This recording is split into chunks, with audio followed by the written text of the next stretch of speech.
Here we are, and we're going to talk about the intended versus actual organization of a company where we interviewed a manager and a non manager employee. We're Group 5, and I'm Jessica Filla, and we have Jacob Kaiser, Brittany Nensel, and Stephen Smith. Okay, and just to start us off, we interviewed two people from Hollywood Casino, specifically the 99 Hops House outlet in Hollywood Casino. And for our manager, he's been in the food and beverage industry for years, he said, and he has plenty of experience to share with us his goals that he's developed for his organization and his employees too. And to start out with the general goals of his organization, he said that organization, the trait, like keeping up to date with competition, just all these different things. He said that keeping everything clean, having a specific place for each item in his outlet is very important for just keeping his business going, and keeping up to date with competition and just basically getting new beers, he said, different liquors and new types of food. Basically, this is all important for keeping his business one step ahead of any competition. And for his employees, he said his main goal was for them to just have the room to grow. He said it's very important for him to see his employees kind of succeed in their business. And since there's a lot of opportunity for growth in Hollywood Casino, he said that this was very important for his employees to do. So I'll pass it off to Stephen to talk about the employee of Hollywood. Yeah, and from the non-managerial perspective, we were able to see that the bartender working for the company found value in working for the organization because of their upward mobility and the range of growth, as Jacob said.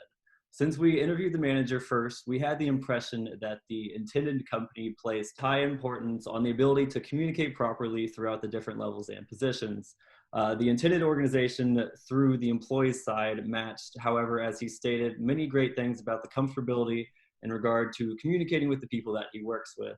A gap we did find from the two interviews, however, was that the employee noticed how the job can be overwhelming at times and that they are occasionally short-staffed on busy days. While this can decrease areas such as job satisfaction, the interviewee continued to say positive things about the company and his experiences.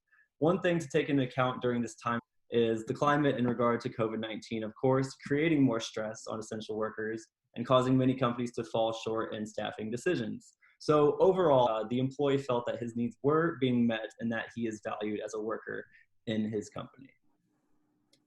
And I'll hand it off to Brittany. So the gap between the intended and actual organization is relatively small. The employee has a high amount of effective commitment. He is loyal to the company. He doesn't plan on leaving. But he did mention being overworked and not having enough staff. And if this were to continue with sales increasing and business booming, this could lead to employees experiencing some burnout. If employees aren't hired to help compensate for the increased work, then the current employees will just have too much on their plate and they will just become overworked. There could also be some negative effects to all the employees being so close and having good cohesion, because if one employee does have a problem with management and they leave, it's more likely that there will be an instance of social influence, because if one employee leaves, then leaving is contagious, so others will follow. A recommendation we have is that management has more communication with the employees. The manager already stated that he focused on communication, but I think he could do even better by having a suggestion box so it's unanimous, or just meeting with his employees once a week, once a month. If employees' voices were heard, there would be a better balance in the equity theory, because they would feel like their inputs are worth more and that they're getting more outcomes and that they're more valued.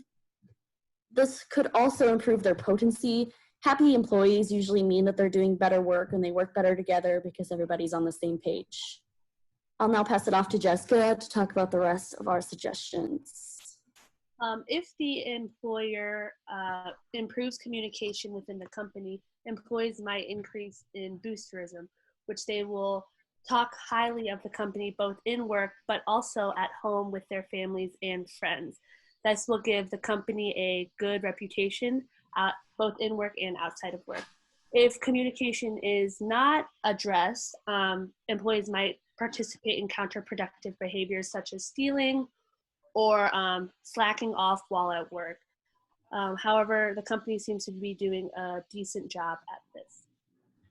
So overall, there is a positive correlation between managerial and non-managerial responses. They both really like the company. They both see that they can grow and help employees grow within the company, and that's really good news. Also, the intended versus actual organization is pretty similar. We only found one gap, which was in communication, but the manager really tries to help his employees move up in the organization and do whatever he can to an extent. So overall, we think that within this company, there is high job satisfaction and that both the employer and the employee do the best that they can. Thank you.